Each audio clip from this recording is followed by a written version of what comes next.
Aujourd'hui, je vous parle de la politique des partis et de ce qui mena à leur oubli. Nous sommes donc à la fin des années 2040, des mouvements sociaux agitent la planète, c'est le printemps des segways.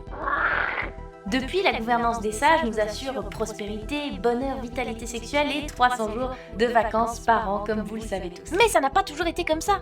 À l'époque de la politique des partis, les gens étaient divisés en deux grandes tendances, la gauche et la droite. Si vous étiez de gauche, vous viviez avec la certitude absolue d'être une bonne personne. Peu importe vos actions, vous étiez moralement sauf. Et si vous étiez de droite, vous étiez affligé d'une terrible maladie qui consistait à penser que vous étiez la seule personne sur Terre à travailler. C'est pourquoi le 14 août 2041, face à l'échec de l'alternance gauche-droite et grâce à un zigzag-zoug effectué sous contrôle d'huissier, l'Europe est scindée diagonalement de Dublin à Athènes afin de répartir les populations par affinité politique. Le sud-ouest pour la gauche ou le nord-est pour la droite. Les indécis pouvaient quant à eux rester où bon leur semblait ou partir pour Bienne. Très vite dans le sud-ouest de gauche, les difficultés s'amoncellent. Surproduction de didgeridoo, pénurie de cigarettes roulées, pic du nombre de cheveux retrouvés dans les taboulés des cantines autogérées, bref, c'est un peu la gabegie. Dans le nord-est de droite, l'espérance de vie chez les hommes chute à 51 ans, notamment à cause de l'explosion des sports mécaniques, tout citoyen mâle dès l'âge de 15 ans devant obligatoirement se déplacer sur un véhicule de minimum 650 cm3